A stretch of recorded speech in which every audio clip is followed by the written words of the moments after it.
Graça e paz, irmãos, da parte de nosso Senhor Jesus Cristo, aqui que vos fala seu amigo pastor Luiz Carlos. Quero trazer mais uma mensagem de vídeo para o seu, para o meu, para o nosso coração nesse dia de hoje. Eu vos convido, você que não é inscrito, que se inscreva no canal, bate-se no sininho para ser notificado com novas mensagens de vídeos para o seu coração, através do manancial de vida.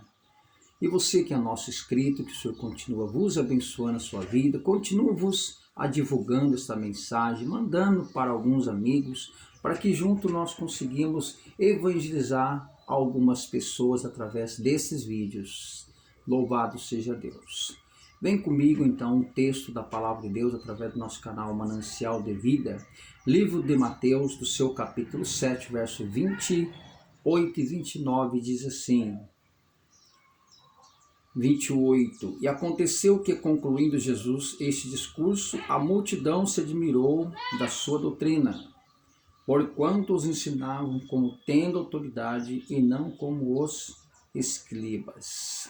Louvado seja Deus. Meus queridos e amados irmãos, neste quadro, nesse texto, nós encontramos então um discurso do próprio Cristo, uma instrução, onde Jesus estava dando ali uma doutrina para as pessoas acerca de duas casas. Doutrina significa ensinamento, né? Jesus estava ensinando as pessoas como se cuidar, como se tratar espiritualmente, como tomar cuidado com as coisas ao nosso derredor.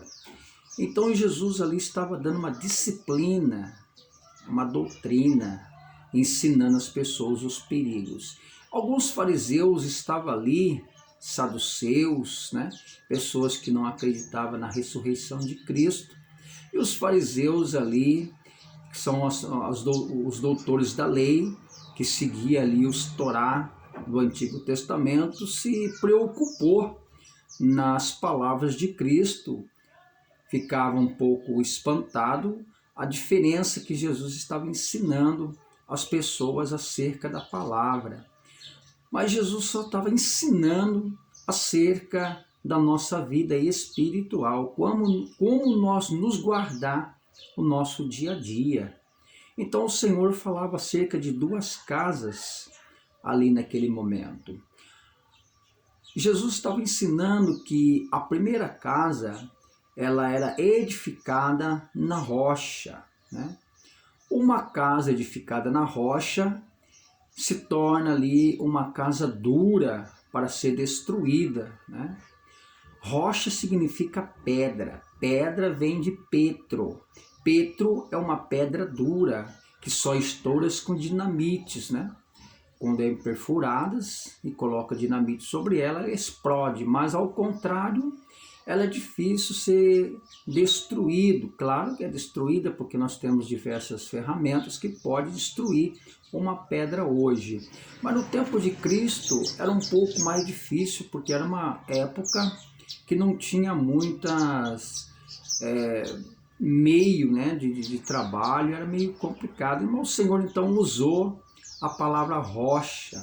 Rocha vem de firmeza, rocha vem de sustentáculo, né? São coisas duras, são coisas que não destrói fácil. E o Senhor então diz ali que aquele que edifica a sua casa na rocha, essa tem firmeza. E o Senhor queria então transmitir essa rocha à nossa vida. Ele estava dizendo que a rocha verdadeira, aonde que nós temos que edificar, a rocha é Cristo. Cristo se tornou uma rocha. Então o Senhor estava fazendo ali uma transmissão do mundo material para o mundo espiritual. O Senhor estava usando a matéria para ensinar no mundo espiritual, né? Geralmente nós vemos o Senhor, ele sempre fez isso. Existe uma palavra meio difícil, fala antropomorfismo. O Senhor usa as coisas materiais para falar das coisas espirituais. Antropor é corpo, fismos é membros. Então o Senhor sempre usa algumas coisas terrestres para mostrar espiritual. Era isso que o Senhor estava ensinando ali, olhando para os discípulos, dizendo que a nossa vida, ela é uma casa, é uma morada de alguma coisa, da qual nós temos duas importâncias, né? A nossa alma e nosso espírito.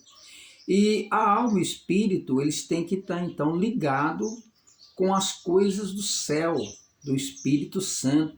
Então a nossa casa, ela tem que ser edificada em Jesus de Nazaré.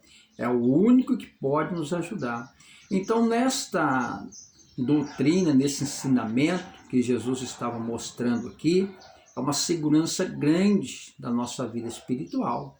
Então ele estava transmitindo no mundo espiritual para os discípulos. E talvez as pessoas outras que não eram discípulos não estavam entendendo, mas os discípulos começaram a compreender que Jesus estava falando de uma firmeza, de algo espiritual, não material. A casa edificada na rocha, ela precisa pelo menos ter algumas qualidades. Uma das primeiras qualidades que eu vejo, nós precisamos então viver em oração, né? Oração é comunhão com o Senhor. Oração é um diálogo que nós temos com o Senhor. Oração é pedir a grandeza, a sua misericórdia, é pedir uma cobertura espiritual. A oração na nossa vida é uma chave que nos tranca dentro do mundo espiritual, da qual nós podemos só viver em comunhão.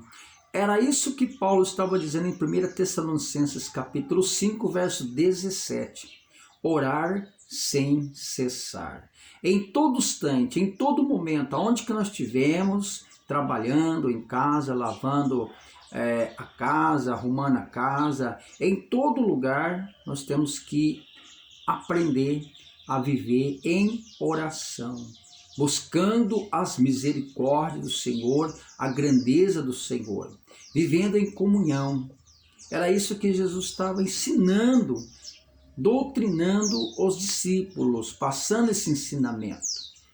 Então, uma casa precisa estar em oração.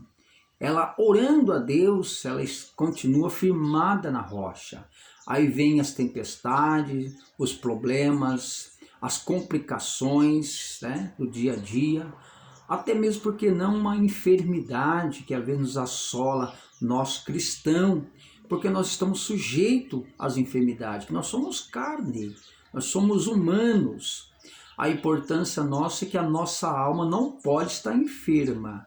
Se a nossa alma estiver enfermo, aí é complicado. Mas a nossa carne, tudo bem, porque ela é carne. Mas mesmo assim, nós temos um Deus, se nós orar, o Senhor cura, se Ele quiser. Assim? Mas a importância é que Jesus ensinou que nós temos que estar em comunhão. A segunda importância é jejuar. Às vezes, alguns momentos, fazer um jejum para fortalecer a vontade da nossa carne e fortalecer o espírito. Viver em vigilância, porque às vezes nós oramos, jejuamos, mas nós não vigiamos. Vigiar é tomar cuidado, observar o que está acontecendo ao nosso derredor, olhar com nossos olhos os perigos. Vigilância é uma pessoa que trabalha de noite ou de dia, cuidando daquilo que não é dele, mas cuidando com amor, né? É um guarda que está cuidando daquilo que não é dele. Então nós temos que estar em vigilância, tomando cuidado com os deslizes, tomando cuidado com os perigos da nossa vida espiritual, sempre tomando cuidado. E uma coisa também que a casa na rocha precisa ter é estudos bíblicos, né? Ler a palavra de Deus, comer mesmo a palavra de Deus. Ah, já li uma vez a Bíblia inteira, leia de novo. Ah, já li 2 vezes, leia de novo. Vai lendo, não desiste de ler, porque a palavra é um alimento sólido para o nosso espírito, para a nossa alma, para a nossa carne. Quanto mais nós ler, mais nós vamos aprender, mais nós vamos ficar firmes na rocha. E também, para terminar essa parte, santidade, né? A casa na rocha precisa ter santidade, ou seja, santidade significa ser separado, ser diferente, ser mudado, ser transformados, né?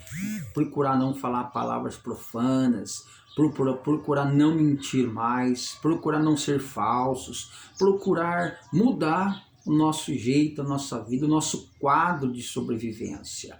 Então esses fatores importantes é muito bom para a nossa vida, para ser construído aí na rocha. E o Senhor falava da segunda casa também, que edificou na areia. A casa na areia, ela não tem firmeza, não tem estrutura, né? Chega os ventos, chega as lutas, dificuldades, os vendavais, chega os problemas da nossa vida, nós não conseguimos sobreviver, nós morremos, nós seremos sufocados pelos problemas. Qualquer coisinha nos tira da direção do Senhor. Então, a casa na areia, ela fica fraca, ela não tem estruturas, não é verdade? Não tem ferragem, não tem cimento, porque uma casa vai muitas coisas. Mas no mundo espiritual, ela corre um risco muito grande, né? A primeira luta que vem, nós vamos embora, nós caímos. A primeira dificuldade, o primeiro vento nos rouba a nossa atenção de Cristo, nos leva para longe do Senhor. Por quê? Porque nós não temos firmeza, nós não oramos, nós não jejuamos, nós não vigiamos, nós não lemos a palavra de Deus, então ela se torna uma casa sem estrutura. A estrutura de uma casa é ferragem, e a nossa vida espiritual não é diferente. A nossa estrutura é oração, a nossa estrutura é estudos bíblicos, a nossa estrutura é vigilância, a nossa estrutura é jejuns, a nossa estrutura é santificação, se santificar na presença do Senhor. Mas a casa edificada na areia, ela não tem isto, não tem estrutura. Vive no mundo chamado mundo emocional. Ah, estou emocionado, estou alegre, mas de repente chega aquela tristeza e nos rouba a atenção e nos manda embora da presença do Senhor, não é verdade? Mas o Senhor estava dando uma estrutura ali, estava ensinando, disciplinando, doutrinando a igreja acerca dessas qualidades. Porque os discípulos iriam passar por alguns momentos difíceis. Quando o Senhor fosse embora, os discípulos iam ficar praticamente sozinhos, sem a proteção de Cristo ali, humanamente falando. Mas no mundo espiritual, Jesus está sempre conosco, né? A Bíblia fala que onde estiver 2 ou 3, eu estou presente. Então o Senhor nunca nos abandonou e nunca vai nos abandonar. Nós temos Ele, a nossa companhia. Mas eu quero dizer humanamente, Jesus, vou chegar um momento que eu vou desaparecer, eu vou embora. E vocês terão que ficar aqui por um período de tempo. E nesse período de tempo, você tem que estar firmado na rocha, não na areia. Porque se você firmar a sua casa na areia, a primeira luta que vier, entre lutas, você vai cair. E quais são as lutas nossas hoje? Hoje nós temos diversas lutas, né? Qual é a nossa? A luta é o vento da família, o vento dos empregos, o vento do medo, o vento das dificuldades. Quais são as nossas lutas que nós temos que passar? O vento de todos os problemas, até que nós estivermos no mundo chamado mundinho do Senhor criado e dentro dessa matéria carne, nós teremos que passar por um monte de lutas, um monte de dificuldades, mas a nossa casa está edificada na rocha. Vamos continuar com a nossa casa na rocha, não na areia, porque na areia ela é destrutiva, ela destrói com qualquer coisa, mas na rocha não. Vem o vento, vem as lutas, dificuldade, nós permaneceremos de pé diante do Senhor. Amém? Que Deus te abençoe, Deus te guarde, Deus te livre de todos os problemas e perigo do dia a dia. Se Deus falou com você, se inscreva no canal, bate no sininho para ser notificado com novas mensagens. Entra lá no nosso canal, Manancial de Vida. Assista as mensagens que nós temos lá, que Deus vai falar no seu coração. Que Deus te abençoe, em nome de Jesus.